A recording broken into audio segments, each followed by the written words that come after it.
tenemos una agenda muy nutrida en el día de hoy y vamos a hacer un resumen de los temas que vamos a tratar.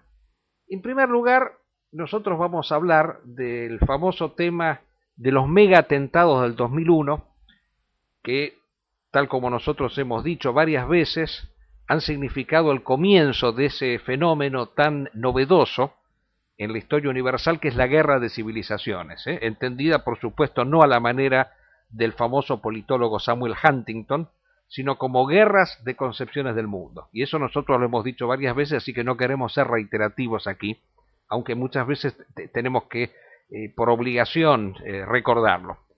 En segundo lugar, vamos a hablar nosotros del tema de un tema muy urticante que ha acontecido en estos días. Se ha sabido algo de lo cual ya se sospechaba, pero esta vez ha habido pruebas contundentes, muy importantes. O sea, se ha sabido ya de manera casi cierta e indubitable que el líder palestino Yasser Arafat fue envenenado con una sustancia radiactiva, polonio, que se encontró en su ropa. De eso vamos a hablar especialmente y vamos a explicar los motivos por los cuales se suele acudir a estos procedimientos infames de envenenar a personas políticas molestas, y vamos a dar así algunos detalles de cómo ese hecho ha acontecido. Bueno, y luego nuestro amigo Matías nos va a hacer un informe de la guerra de civilizaciones en esta semana, un informe semanal de las principales acciones de combate, porque nosotros insistimos en algo fundamental. Esta es una de las pocas guerras que han existido en la historia de la cual casi no se habla, y sin embargo es una guerra que abarca muchísimos frentes de combate. Porque a pesar de que nosotros vivimos en la era tecnológica de las grandes comunicaciones, justamente como son muchas las comunicaciones que se difunden, resulta a veces difícil toparse con la verdad de lo que está sucediendo, porque antes, fíjense, cuando no existía la imprenta, se escribían solamente las cosas importantes, se copiaban únicamente las cosas importantes. Bueno, hoy en día hay una avalancha de papel escrito y ahora hay una avalancha de informaciones por internet, por correos electrónicos y en general la gente cree estar muy informada, muy comunicada, pero en realidad está más desinformada que nunca. Porque este hecho que nosotros decimos que hay una guerra de civilizaciones y de la cual no se habla, bueno, es inédito. O sea, nunca en la historia ha sucedido que la humanidad hubiese estado en guerra y la gente no sabía que estaba en guerra. O sea, lo que significaba la información era propiamente la deformación de la noticia, para distraer a las personas. Bueno, la última parte del programa va a estar dedicado a un tema muy importante, muy interesante, muy significativo. Hoy recibimos la primera visita en la agencia Caliyuga. Fíjate tú, Matías, que siempre hemos estado nosotros dos solamente hablando, pero esta vez ha acudido una persona, amiga nuestra, un entrañable amigo que tiene una característica muy importante, única en la República Argentina. Es alguien que ha combatido en Afganistán y que ha sido comandante del movimiento talibán y que hoy vive en la Argentina, pero que resultó herido en combate. Después él me va a corregir el nombre completo, ¿no? Pero nosotros lo conocemos como Mahdi o Mahdi al-Afghani. Él después le agrega otro más, pero en realidad yo lo he simplificado un poco, pero no importa. En realidad no interesa tanto el nombre, sino lo que interesa es la sustancia. O sea, lo que nos va a interesar principalmente del reportaje que tengamos con el comandante Afghani es que nos explique y nos relate como testigo directo algo de lo cual nosotros estamos hablando, pero sin haber estado allí. Nunca hemos estado en Afganistán y bueno, nos interesa justamente una persona que ha estado presente en esa guerra, porque la guerra no es solamente de ahora. Afganistán viene peleando desde hace décadas, porque antes de combatir contra los norteamericanos, ha combatido contra los rusos. Y luego de haber expulsado a los rusos hubo como una guerra civil interna entre el movimiento talibán y los sectores pro-occidentales que había en Afganistán. Entonces, de todo ese hecho nos va a hablar el amigo Afghani, y nos va a dar también comentarios con respecto a, a las perspectivas actuales de la guerra en Afganistán. Bueno, hecha esta introducción de los temas que vamos a tratar, vamos a ir directamente al primer punto, que es la famosa cuestión de los atentados, los famosos atentados en las Torres Gemelas y en el Pentágono, y queremos enfocar el tema desde diversos puntos de vista. Y primero vamos a verlo desde el punto de vista ético, moral, porque justamente se habla de un acto terrorista, de un tremendo magnicidio en donde murieron miles de personas inocentes. O sea, se habla de 3.000 personas inocentes, 3.000 civiles inocentes que murieron el 11 de septiembre del 2001, y a partir de allí se habla del terrorismo internacional. Sí, tú querías agregar algo. Sí. Bueno, hablando del tema de lo que fue el megatentado del 11 de septiembre, en realidad uno tiene que remitirse a lo que es la ley islámica, la Sharia. Como decía un hombre que estábamos viendo recién, Islam y Sharia van juntos, no se puede separar, si no una persona no es musulmana. Bueno, hay un hadiz del profeta que dice que la usura es peor que 36 delitos por adulterio. El adulterio en la legislación islámica tiene la pena capital, la pena máxima. Entonces, quien vive de la usura tiene esa misma pena. Y es peor incluso que el adulterio, porque es una forma parásita. Cuando se dirigió el ataque, no se dirigió a un lugar, a una escuela, a una fábrica, no se dirigió a un lugar donde hay gente trabajando, se dirigió a un lugar donde hay parásitos, donde hay gente que come con el sudor ajeno, que come de la miseria de otros, porque la usura es un método parasitario de hacer dinero. Exactamente. Bueno, tú tienes razón, te has anticipado un poquito a las cosas que íbamos a decir, pero en realidad sí es cierto. O sea, se atacó un lugar en donde a raíz de ese ataque, estamos hablando de las Torres Gemelas, no del Pentágono, y se considera que luego de ese ataque, bueno, fueron destruidos 100 mesas de dinero, 30 bancos, o sea, nosotros a veces nos hemos preguntado cuántos Madoff, Madoff recordarán fue ese gran financista estafador, habrán muerto el 11 de septiembre, porque no lo sabemos. Ese era, como dices tú, era el centro de la usura, pero dejando a un lado ese detalle, yo quiero ir al tema ético, porque esto que tú has mencionado ahora se refiere más bien a si fue una acción de guerra o si fue un atentado contra gente inocente, y tú has dicho, bueno, hasta cierto punto eran inocentes. Claro, por supuesto, murieron también personas que no eran financistas, murió algún barrendero, murieron... Pero claro, lo real es que no eran viviendas, ahí no vivía gente, eran oficinas, era un centro financiero. Pero yo quiero acá referirme a la calificación de terrorismo que se ha dado a esa acción, planteando primeramente la perspectiva estrictamente tradicional de lo que es la guerra. Porque desde el punto de vista tradicional, la guerra tiene un significado sagrado. No, no se le entiende a la manera moderna como un mero despliegue de fuerzas materiales.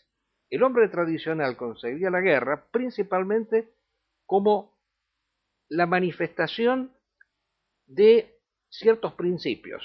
O sea, la guerra que existía a nivel temporal era como, de alguna manera, la expresión simbólica de una gran guerra cósmica que existía entre fuerzas del bien y fuerzas del mal. Entonces, desde ese punto de vista, en la medida que la guerra tenía un significado sagrado, no era tan importante el despliegue humano en esa guerra, el despliegue de fuerzas, sino lo que interesaba era la resolución del combate. Por eso, fíjense ustedes que tradicionalmente las guerras comenzaron siendo entre personas singulares. Piensen un ejemplo muy concreto, en la Biblia, lo que fue la guerra entre filisteos y hebreos que se resolvió en un combate entre dos personas simplemente, el representante más aguerrido de los filisteos, Goliat, y el representante, digamos así, más aguerrido en ese momento de los hebreos, David. Y una vez que se dio ese resultado, bueno, los pueblos lo aceptaron, porque consideraron que era la decisión divina. O sea, se quería saber de qué lado estaba la verdad y la razón. Y entonces ahí era como someterlo, digamos así, a tirar una moneda, cara o seca. El que ganaba, allí estaba la verdad. Hubo otras guerras parecidas. La guerra en Roma, en la antigua Roma, entre los hermanos Curiacios y los Horacios. Roma contra Alba Longa. 3 hermanos por parte. No eran ejércitos. El pueblo era ajeno a las guerras tradicionalmente. O sea, las guerras nunca fueron fenómenos de masas. Siempre fueron fenómenos sesgados, particularizados. Luego, bueno, a medida que se fue evolucionando, las guerras se pensaron entre ejércitos profesionales que luchaban en campos de batalla. Nunca se concibió como en la era moderna tan pacífica y tan progresista como la que vivimos, la guerra comprendida como ataques a poblaciones civiles. Eso jamás se ha comprendido. Y acá queremos poner el acento en este detalle, porque nosotros no nos regocijamos con el terrorismo. Nosotros no queremos que los civiles participen de la guerra.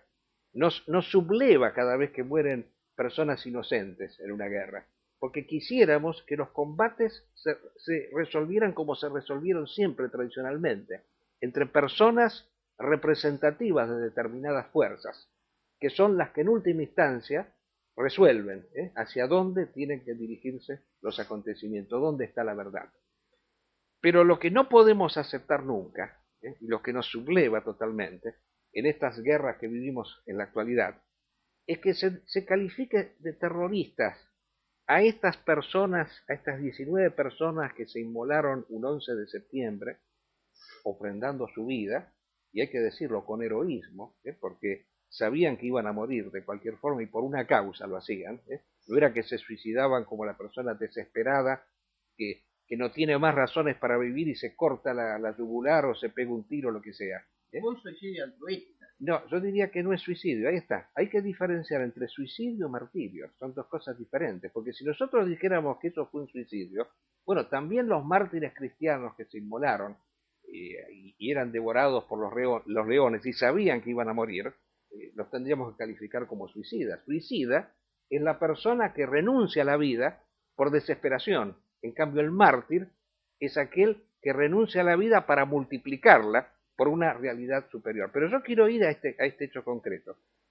Resulta ser que cuando se realiza un acto como el del 11 de septiembre, la prensa internacional manejada por los grandes medios inmediatamente lo califica de la peor de las maneras posibles, como un acto genocida, terrorista, pero resulta ser que cuando esa misma nación lanzó sus bombas atómicas en Hiroshima y en Nagasaki, que mató a 200.000 personas en pocos minutos, ¿no? Esos recibieron calificaciones muy diferentes. Se llegó a hablar de bomba de la paz, cuando se habló de Hiroshima y Nagasaki en su momento. Si nosotros revisamos la propaganda de esa época, nadie decía del bando aliado, decía que eso fue un acto criminal, se decía que no, que fue una cosa muy buena porque sirvió para resolver una guerra, porque si no, no se terminaba nunca y el Japón jamás iba a retirar. La bomba de la paz se llegó a llamar eso. Y murieron 200.000 civiles y quedaron lisiados de por vida centenares de miles de personas que todavía ahora viven esas consecuencias. Y sin ir tan lejos, porque esto sucedió en el 45. En el año, hace pocos años, cuando se hizo la guerra de Irak, se ha calculado, y se combatió, como nosotros dijimos, en la ciudad de Faluya, se masacraron miles y miles de civiles con bombas de uranio empobrecido, ¿no? Y murieron muchos inocentes, y todavía ahora siguen muriendo inocentes, bombardeados por los aviones inteligentes de los Estados Unidos, y resulta que eso es calificado como daño colateral. O sea, Acá hay una guerra semántica. Mientras que el 11 de septiembre es calificado como un acto terrorista, las acciones de exterminio sistemática realizadas por potencias como Estados Unidos son calificados con términos como daño colateral, bomba de la paz, ¿eh? O sea, es toda una campaña psicológica burda, absurda. Entonces nosotros, yendo al hecho concreto, esa guerra, esas acciones fueron acciones bélicas, no fueron actos terroristas, ¿eh? Porque no fue el grupo Al-Qaeda el que resolvió atacar poblaciones civiles, digamos así, ¿eh? O sea, eso ya venía de antes. Las masacres de civiles eran muy anteriores. En toda guerra existe el acto de represalia. Entonces tenían todo el derecho del mundo de atacar. Y yo quiero agregar también, de atacar a la población norteamericana. Y quiero agregar también que es esa misma población norteamericana, porque en una democracia el pueblo es soberano, el pueblo es el que resuelve, en última instancia, ir a la guerra, porque vota a aquellos políticos que deciden ir a la guerra. Entonces, hay una cierta responsabilidad del pueblo norteamericano, pero yo quiero decir también lo que tú has dicho antes, que allí no se atacaron barrios, no se atacaron viviendas, se atacaron los centros financieros y se atacó el poder militar, el Pentágono. Así que fueron actos de guerra, fueron actos claramente de guerra. Pero yo quiero ir a un segundo tema, que es muy importante, que es el famoso tema de las teorías montajistas, que se han elaborado al respecto. Pero acá nuestro querido amigo está ansioso por agregarnos algo. Bueno, lo que ha pasado el 11 de septiembre solo puede ser atentado desde una óptica absolutamente ignorante de lo que es el hecho. En realidad lo que se hizo fue atacar un centro mafioso. Es como, por ejemplo, alguien en un departamento alguien vende droga.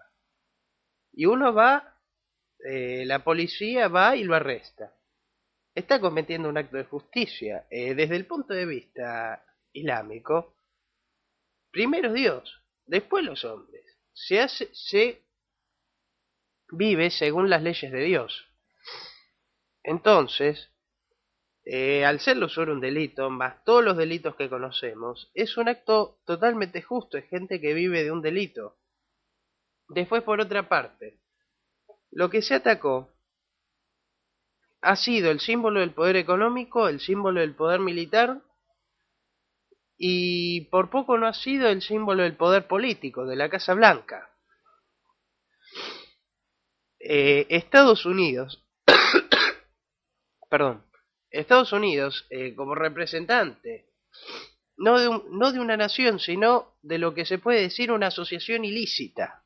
Estados Unidos está a nivel global detrás del narcotráfico, detrás de la trata de personas, detrás de la explotación económica y laboral, detrás de las estafas financieras. Estados Unidos ha fundido y quebrado decenas de países y empobrecido a millones de personas. Es verdaderamente un acto de justicia y los norteamericanos son responsables. ¿Hay una dictadura militar en Estados Unidos? ¿Hay una monarquía absolutista? No, el pueblo va y vota. Y el pueblo está de acuerdo. Porque el pueblo sale a festejar los bombardeos. Porque la inmensa mayoría de los norteamericanos, retomando el tema de las bombas atómicas, no es que estaba de acuerdo con las de Hiroshima y Nagasaki, lamentaba que no se hubiesen tirado más bombas. Es un pueblo perverso, es un pueblo que merece el castigo. Ya sea desde el Islam o desde cualquier religión, es un pueblo que merece el castigo. Es un pueblo absolutamente perverso. Todas las degeneraciones salen de allí. Si me permites, quiero hacer unas pequeñas acotaciones con respecto a eso del pueblo perverso y todo demás. ¿No? Yo soy un poco un moderador en ciertos aspectos. Nosotros no estamos en contra de la cultura que puede haber producido Norteamérica, porque también tenemos que reconocer que en Norteamérica ha habido también grandes expresiones culturales, Edgar Allan Poe, Ezra Pound, grandes poetas que han sido norteamericanos. Tenemos que reconocer ciertos aspectos, y aún desde el punto de vista de la guerra, no podemos olvidarnos que ha existido un movimiento pacifista muy importante, que fue el que en última instancia determinó la salida de Estados Unidos de la guerra de Vietnam. Eso hay que tenerlo presente también. Pero de alguna manera también es cierto que el pueblo norteamericano, en el pueblo norteamericano ha existido por mucho tiempo una actitud de, digamos así, triunfalista, mesiánica, impuesta por sus dirigencias. Eso es real. Pero en realidad acá, el 11 de septiembre, más que castigar al pueblo norteamericano, pienso yo que se castigaron ciertas expresiones de los Estados Unidos paradigmáticas, como fueron el poder financiero internacional a través de las Torres Gemelas, el poder militar a través del Pentágono, y como tú dices, casi se castiga al poder político cuando se iba a atentar directamente contra el Capitolio. Pero yo quiero ir ahora al tema, no me quiero extender mucho porque tenemos acá al amigo Afghani al cual tenemos que entrevistar en un rato, pero me interesa hablar un poco de las teorías montajistas con respecto a este tema, que se han elaborado luego del 11 de septiembre, y que son teorías, para decirlo así de una manera muy sintética, que han dicho que en última instancia, este 11 de septiembre, lo mismo que la organización que organizó este acto bélico del 11 de septiembre, fueron instrumentados por los mismos Estados Unidos y aún por el Estado de Israel. Y a partir de esa teoría, aparentemente contraria a los Estados Unidos y aparentemente contraria al Estado de Israel, se han venido elaborando toda una serie de pruebas, datos, que tenían como finalidad demostrar que todo se habría tratado de un montaje. Por ejemplo, salió un libro en donde se decía que contra el Pentágono no se estrelló un avión, sino que fue lanzado un misil. Y a ver, acá hay una pregunta. Incluso por sectores... Bueno, eso después vamos a verla la pregunta, ¿no? Acá del amigo Lara de Chile que nos ha hecho una pregunta. Bueno, después vamos a verlo. Entonces, lo del Pentágono, después, por ejemplo, se han mostrado un montón de detalles, que apareció un pasaporte intacto dentro de un avión y que entonces eso evidentemente había sido con la finalidad de incriminar a determinadas personas. En pocas palabras, ¿por qué se habría hecho todo esto? Más allá de las pruebas y todo lo que nos aportan todos estos pseudo investigadores, porque hay que decir la realidad, son pseudo investigadores. ¿Por qué Estados Unidos o Israel habrían hecho todo esto? Ellos parten del principio de que Estados Unidos es un país en expansión.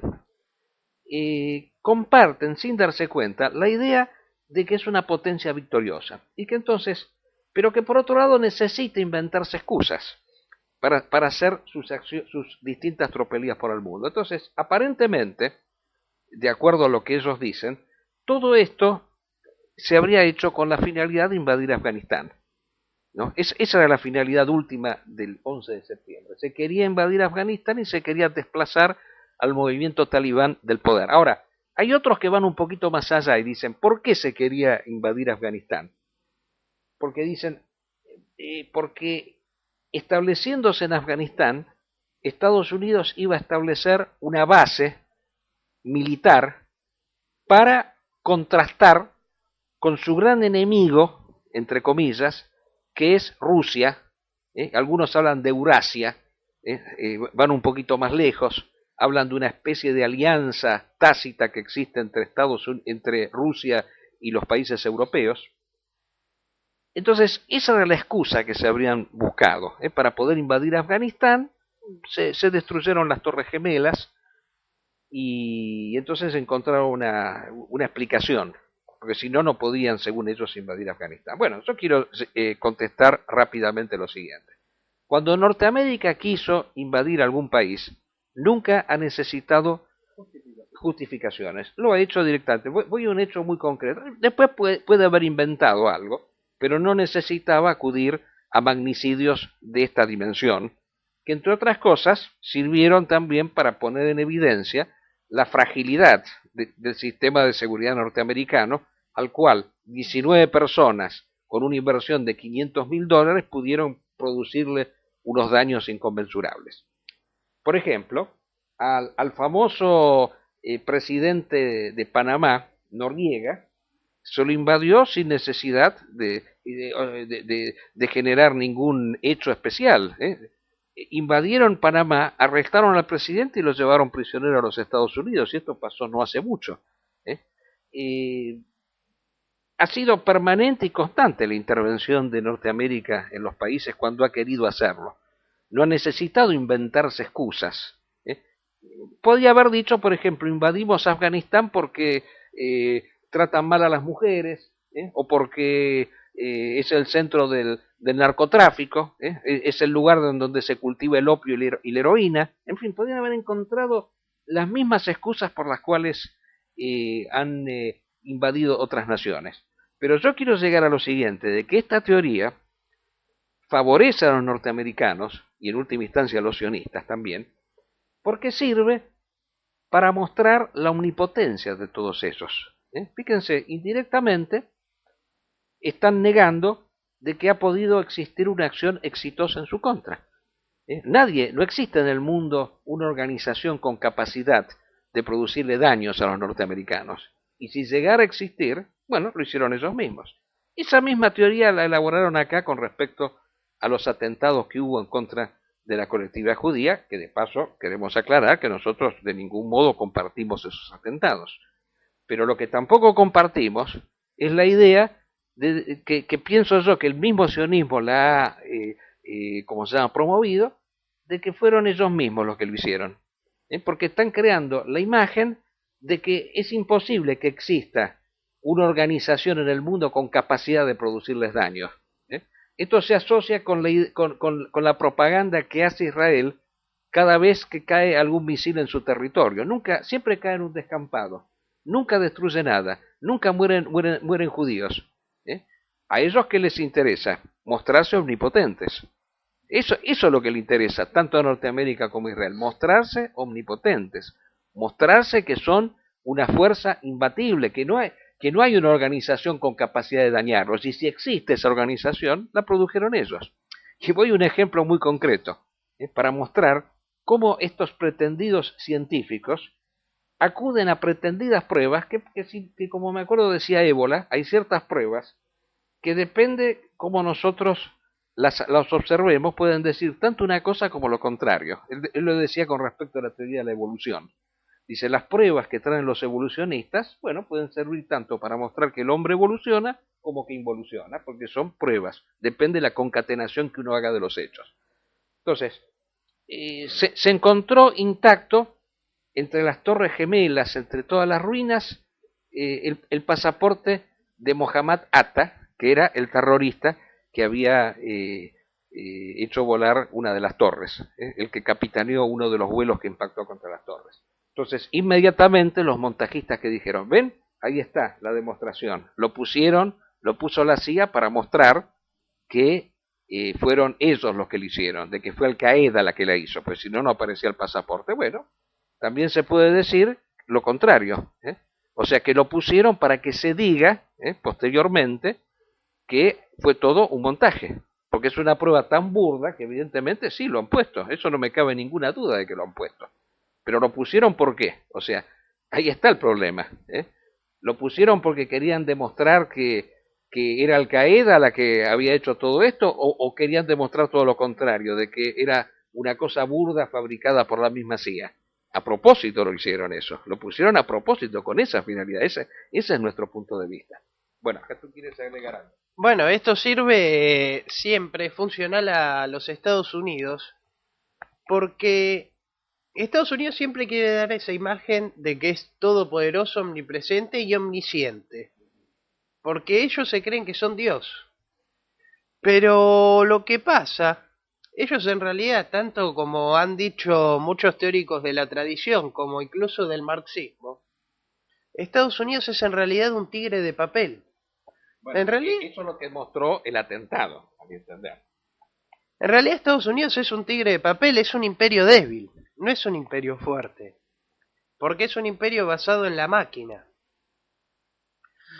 La puesta en evidencia de su fragilidad y de su debilidad como imperio es mucho más grave que habérselo afligido ellos mismos el daño. Porque como bien tú decías, nunca necesitaron excusas, jamás. Decir que el 11 de septiembre fue un montaje hecho por ellos mismos, es como decir más o menos que el ataque a Pearl Harbor no lo hizo el general Tojo, sino que se lo hizo la misma aviación norteamericana.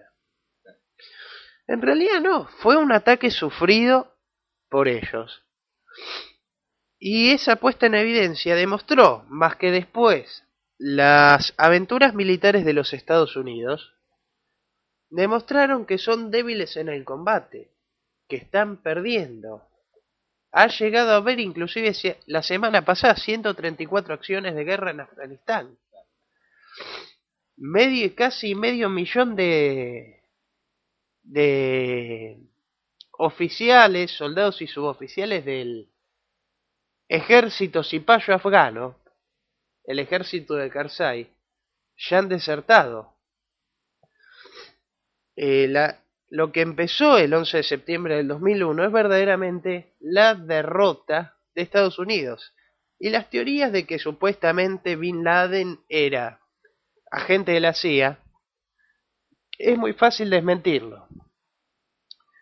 Cuando los soviéticos en el 79 invaden Afganistán, los Estados Unidos sí subvencionan a grupos insurgentes locales. También los apoya Khomeini. Khomeini era agente de los norteamericanos. Muy difícil. Era agente de los rusos tampoco, porque a Khomeini lo han querido poner como pro-soviético y pro-norteamericano. ¿Me permites una pequeña acotación y ponemos punto final a este tema? Porque si no, el amigo Mahdi se va a tener que volver sin hablar. Yo quiero decir dos cosas con respecto a Bin Laden. No está probado, o sea, todos los que dicen que era agente de la CIA jamás pudieron presentar una sola prueba de que era realmente agente de la CIA. Pero aún suponiendo lo peor, el peor de los casos, supongamos que él haya sido en algún momento agente de la CIA. Bueno, después se les dio vuelta. ¿Cuántos casos se dan así? O sea, puede haber sido una persona que utilizó en provecho propio ciertos servicios que le brindó la CIA, entrenamientos, armas, etcétera, pero que después los usó en contra de los mismos norteamericanos. Eso es muy factible que haya sido así. ¿Por qué hay que seguir diciendo que es un agente de la CIA?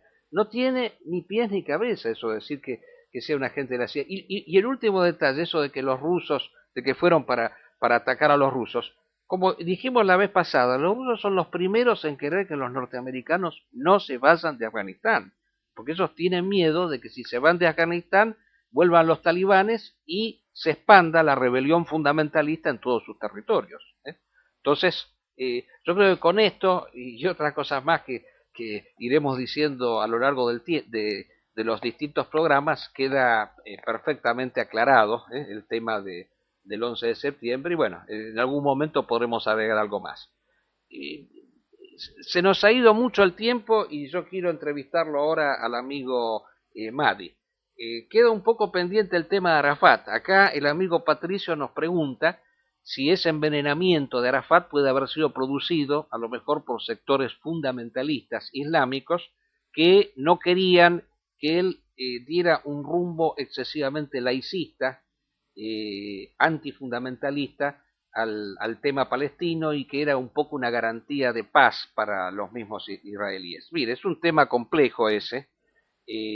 Yo me inclino más a pensar de que Arafat lo eliminó el mismo sionismo, porque, o sea, Arafat era una figura simbólica que representaba la resistencia palestina, más allá incluso de las diferencias que podía tener con respecto a los sectores religiosos, laicos, o sea, estaba por encima de todo él en ese aspecto, no lo podemos encasillar como un dirigente exclusivamente laico. O sea, Israel pienso yo que el Mossad lo eliminó, eso pienso que está claramente probado. Ahora, muchas veces ellos cometen errores los del Mossad, a eso quiero llegar, porque así como nosotros decíamos que a Bin Laden lo promovió la CIA, que es posible, y en última instancia se perjudicó, bueno, Israel en algún momento fue capaz de promover a Hamas en contra de Al-Fatah, pensando que de esa manera lo debilitaba, pero ¿qué es lo que hizo? O sea, es como haber creado a Frankenstein.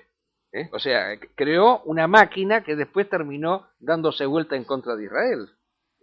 Entonces, yo creo que Arafat era una figura que estaba por encima de todo eso. Y ese envenenamiento con polonio no es el primer caso, porque también se había eliminado con esa misma droga, que parece ser es una sustancia radioactiva que no es percibida por la sensibilidad humana, entonces que fácilmente, que es indetectable por parte del olfato humano, entonces que uno la aspira y después le produce la muerte en poco tiempo. Y parece ser que se la rociaron en la ropa y que la mujer de Arafat conservó la ropa de Arafat y logró después de mucho tiempo que se hicieran investigaciones y que demostraron que tenía esta sustancia radioactiva. Esta misma sustancia radioactiva había sido utilizada en contra de Litvinenko, un espía ruso que se dio vuelta y que fue asesinado por los servicios secretos rusos en Londres. Así que yo soy ¿cómo se llama? De la idea de que tiene que haber sido el mismo Mossad el que lo eliminó. Y por algo el Mossad se opone a las investigaciones, Israel se opone a que se hagan investigaciones y todo demás. Así que, bueno, es un tema largo que creo que lo podemos ver en otra oportunidad. Ahora le cedo la palabra a Matías, que nos va a presentar el nuevo amigo que nos visita en este programa. Bueno, aquí les presento al comandante Mahdi Ibn Ulman al-Afghani y para hacer unas preguntas acerca de su experiencia en Afganistán y para desmentir muchas versiones y muchos mitos inclusive sobre el movimiento talibán, que en árabe y en pastún significa estudiantes, porque era una agrupación de estudiantes del Corán que en el año 1992 decidió reaccionar frente a tanta hipocresía de la clase política afgana post-invasión soviética. Es decir, esa clase política afgana que sí fue la que fue ayudada por Estados Unidos, no los talibanes. Buenas tardes, Mahdi. Gracias, hermano. Y gracias, Marcos. En honor de justicia, el régimen que sucedió a la invasión rusa estaba integrado por un liderazgo generalmente corrupto que dependía de Europa, que dependía de los intereses norteamericanos, siempre con las debidas respeto por aquellos que efectivamente combatieron noblemente, y los combatientes de aquella guerra observaron la guerra civil que se estaba generando entre los distintos grupos, aquellos que dependían de Pakistán, aquellos que habían, como el grupo de Ekmaitar, o el grupo que permanecía en Kabul, Najibullah, del Partido Comunista de Afganistán, quien había sido jefe de los servicios de inteligencia y era el último presidente, por lo menos en la zona norte. El desorden en que había caído entonces Afganistán llevó a que un grupo de religiosos, mulás, como se acostumbra a decir allá, de religiosos musulmanes, tomasen la decisión primero de limpiar la ciudad de Kandahar. Tan grande era la decadencia, producto de la doble presencia norteamericana y rusa, que la primera acción que encabeza Mullah Omar y Mullah Walid es para rescatar a un jovencito que había sido secuestrado por uno de los señores de la guerra con objeto de violarlo. La gente acude a Mullah Omar, viejo combatiente y además hombre de religión, ¿no es cierto?, para que rescaten a este joven. Posteriormente, él y sus compañeros, los que serían luego miembros del Shura talibán, de la conducción talibán, en la guerra y en el gobierno del país, rescatarán a una jovencita y así sucesivamente irán rescatando al país, desde la capital talibana en Kandahar. La ciudad de Kandahar, una de las 3 ciudades principales de Afganistán, es una ciudad que carece de casi todos los medios modernos o tecnológicos. Lo único que se encuentra allí es un enorme caudal de armamento que el Shura Talibán, la conducción talibana, utiliza primero para recuperar la ciudad y las provincias cercanas al sur del Hindu Kush, por cuanto Afganistán es cruzada por la cadena del Hindu Kush. La cadena del Hindu Kush tiene un solo paso, que es el paso de Khyber. Por ese lugar han pasado todos los conquistadores de la historia, yendo hasta la India y o viniendo desde la India. Por lo cual, el pueblo de Afganistán tiene 1000 años de guerra. Guerras contra los griegos, guerras contra los macedonios, guerras contra los persas, guerras contra Gengis Khan, guerras contra Tamerlán, o por Tamerlán, cuando se asentó allí. El primer núcleo de resistencia contra la corrupta directiva generada por los rusos y por la presencia occidental, que no alcanzan ni a formar gobierno en Kabul, la ciudad más importante y cosmopolita, la capital, que está situada en el norte, que es presidida por un intelectual y diplomático que sabe más de francés que de árabe, ¿no? Y que habla la lengua pastún, Baruddin Rabbani, de esa etnia él es originario. Rabbani ha vivido la mayor parte de su vida fuera de Afganistán, en Europa, donde eso le permite conocer las cancillerías. Y perdón, Rabbani fue de alguna manera el presidente respaldado por los rusos. El presidente no, fue el presidente respaldado por la coalición antirrusa. A la coalición antirrusa. Sí, en principio Rabbani fue elegido presidente en razón de que no tenía mando en la zona de guerra. Porque en la zona de guerra, las personalidades que han luchado contra los rusos, Ahmed Shah Massoud, el León de Panjshir, líder militar de los tayikos. Sí, pero perdón, para que nos ubiquemos un poquito, ¿usted de qué periodo histórico nos está hablando? ¿Ya los rusos han sido expulsados de Afganistán? Eso es importante. Principiaba por hablar... A ver, perdón. Vamos a tratar de ubicarnos. Sería interesante, ¿lo puedo llamar Mahdi? ¿Puede ser? Mahdi.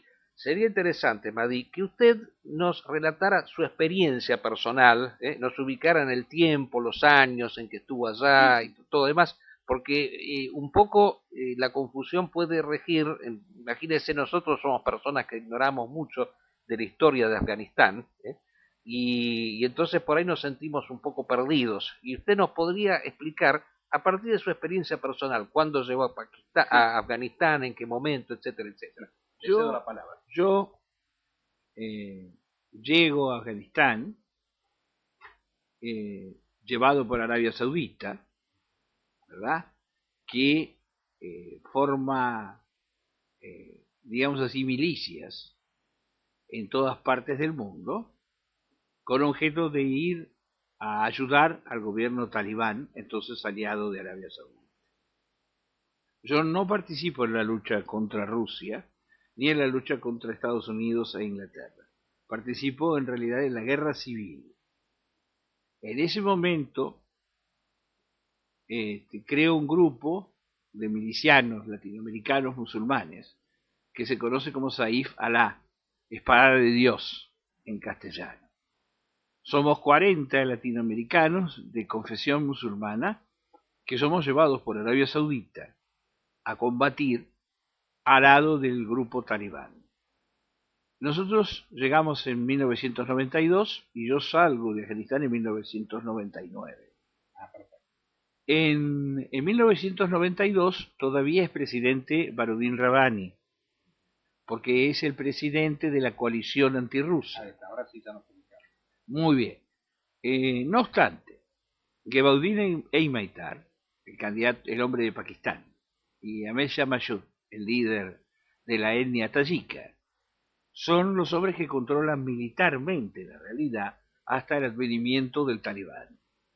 Cuando el movimiento talibán se hace con el control de Kandahar y de las provincias vecinas, sobre todo Helmand, va creciendo hasta el norte, consigue ocupar la ciudad de Herat, que es la segunda ciudad del país, la ciudad de lengua farsi, donde su líder, Ismail Khan, huye corajudamente a Irán con el objeto de no enfrentarse al talibán. El talibán sigue hacia el norte y se enfrenta con las tropas uzbecas del general Rashid Dostan. El general Dostan es un antiguo general del Partido Comunista que 2 años antes de la salida de la Unión Soviética, en 1989, se pasa a la resistencia. Y tiene fuerza entre los uzbecos porque es un militar muy eficiente. No obstante, el movimiento popular que dirige Mullah Omar, Mullah Walid, Mullah Hassan, consigue empujar al general Dostan a refugiarse en Uzbekistán. Porque hay que dar una explicación. En Afganistán hay varias etnias. La etnia principal es la etnia Pashtun, que también se encuentra en Pakistán. Los 2/3 de la población son pashtunes. El restante tercio está integrado por tayikos, uzbecos, turmenos y azaras. En ese momento se combate entre el talibán y lo que se conoce como Alianza del Norte. La Alianza del Norte está conducida militarmente por uno de los genios militares mayores de Afganistán, que es Ahmed Shah Bashur, conocido como el León de Panjshir. El general Dostan, una figura militarmente interesante, pero políticamente irrepresentativa, no puede enfrentar al talibán y huye buscando refugio en Uzbekistán, allí donde gobierna el antiguo virrey soviético, Islam Karimov. Una pequeña interrupción. ¿Usted podría explicarnos cuando Estados Unidos resuelve invadir Afganistán? ¿El movimiento talibán controlaba la totalidad del territorio afgano o había algunas regiones que todavía seguían sin ser ocupadas? No, el movimiento talibán ya controlaba desde 1999, controlaba todo el territorio de Afganistán. De hecho, Ahmed Shah Massoud se hallaba refugiado en Tayikistán. El general Dostan estaba en Uzbekistán y el líder Ismail Khan se hallaba en Irán. Perdón, ¿y qué pasaba con el general Massoud de la Alianza del Norte? Pues yo tengo entendido que las provincias norteñas, en donde estaba actuando el general Massoud, no respondían al talibán. No. Y justamente unos días antes del atentado del 11 de septiembre, el general Massoud es eliminado por Al-Qaeda. En honor a la justicia, el talibán ocupaba todo el territorio. Hay que reconocer, no obstante, que León de Panjshir hacía la guerra de guerrillas para recuperar desde Tayikistán al norte, el Tayikistán al sur, porque hay un Tayikistán que dependía de Rusia, que hoy es independiente, y hay una parte de Tayikistán que está dentro de Afganistán. Naturalmente que seguía luchando por recuperar el Tayikistán que él sentía como propio. Con respecto a su asesinato, que se atribuye bien a Al-Qaeda, bien al talibán, a mi parecer, por conocer a los combatientes y por conocer las formas de pensar allí existentes y por haber vivido en el lugar, yo estimo que fue asesinado por los norteamericanos, porque Shah Massoud no hubiera admitido bajo ninguna condición la presencia norteamericana en su Tayikistán. La Alianza del Norte, bajo la conducción de un general de esa envergadura, a pesar de su escaso nivel político, que todos conocemos, no hubiera consentido jamás la presencia de los norteamericanos, del mismo modo que no consintió la presencia de los rusos.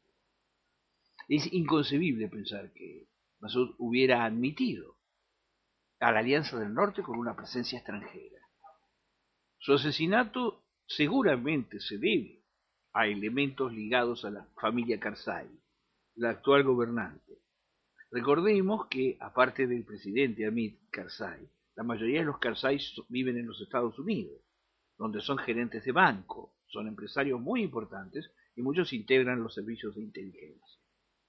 Karzai estaba exiliado fuera de Afganistán, en razón de que el talibán sí había matado a 2 hermanos de él y al padre de Karzai.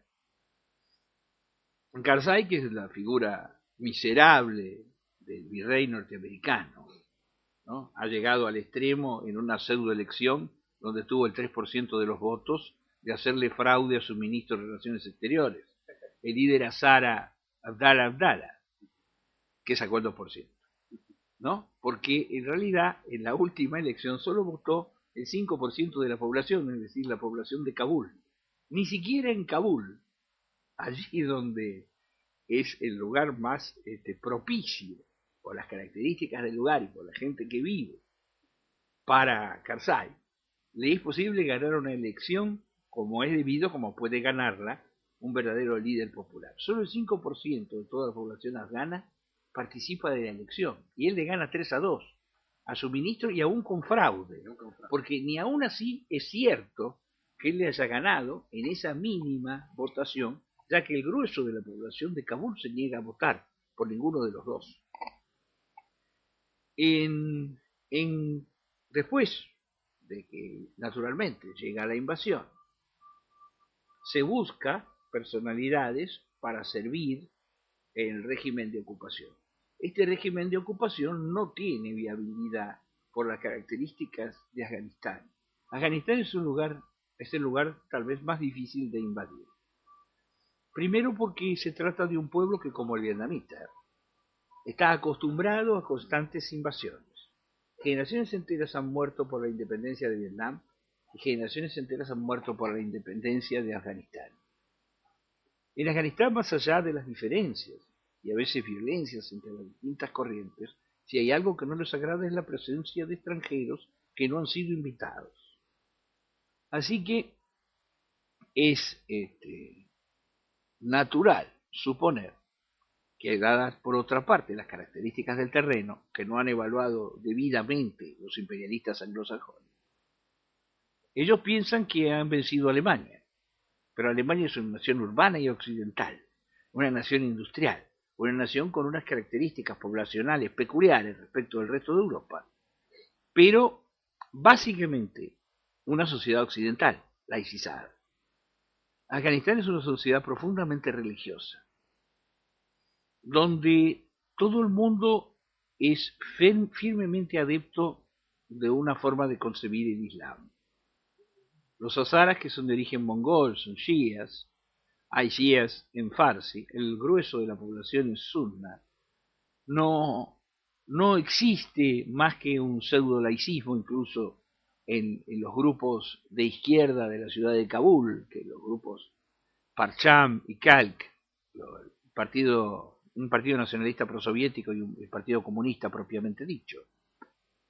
Fuera de esa gente que vive en Kabul, la mayor parte de la población es religiosa. Por otra parte, el afgano vive en pueblos de 500, 300, 600, 700 personas.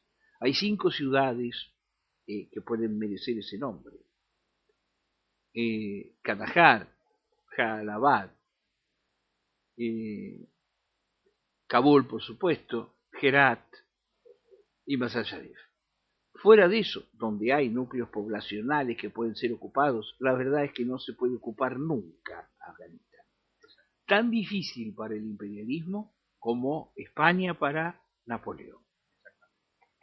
Y bueno, se nos está yendo el programa, nos quedan unos pocos minutos, pero realmente ha sido emocionante las palabras del comandante Madí, que hoy está aquí en la Argentina, y quizás unas reflexiones finales en los minutos que nos quedan. O sea, ¿cómo ve usted el desemboque de este conflicto en Afganistán? ¿Cómo le parece a usted que va a terminar la cosa? A ver. Estimo que la derrota del imperio anglosajón es por demás obvia. No puede intervenir en Siria, apenas pudo en Libia. No tiene posibilidades de ganar en Afganistán, ha sido derrotado en Irak. No puede ni siquiera enfrentarse con organizaciones que no son de masas, sino de cuadros, como el ejército del Mahdi en Yemen o la propia Al-Qaeda, también en Yemen, ¿no es cierto?, en la región de Adén. No es capaz de enfrentar a grupos armados que son partidos de cuadros. Es decir, como si un gobierno argentino fuera incapaz de enfrentar a los montoneros o al ejército revolucionario del pueblo. Es obvio que ni Estados Unidos ni Inglaterra tienen capacidad para detener el avance islámico, y ni siquiera para detener el avance islámico en ningún lado. Porque más allá del heroísmo de los afganos, el Islam se difunde en Europa. Y le quiero hacer una pequeña, en América Latina. Una pequeña acotación. El minuto que nos queda. Quizás usted tendría que especificar el Islam fundamentalista.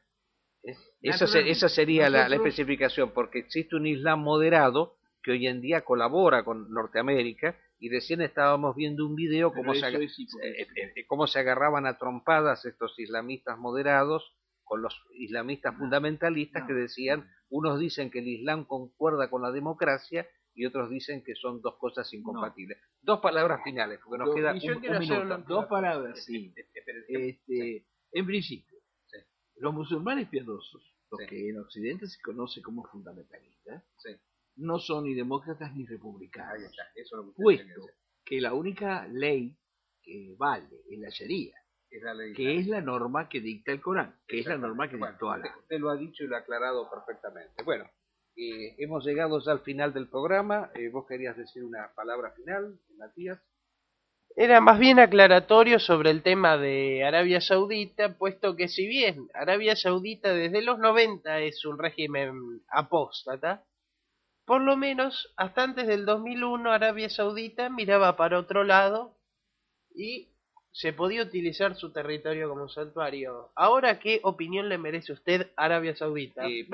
Perdón, yo creo que el amigo Madi tiene muchísimas más cosas que decirnos. Sí. ¿Qué les parece si esto lo dejamos para el próximo programa? ¿Qué opina usted? Vamos a invitarlo en el próximo programa, porque realmente yo he quedado muy impactado por las palabras del amigo. Y, o sea, yo ya había hablado en otra oportunidad con él, por supuesto, pero estas cosas puntuales que me acaba de decir, bueno, para mí han sido muy importantes y creo que para todos los oyentes también. Bueno, nos hemos excedido un poco en el programa,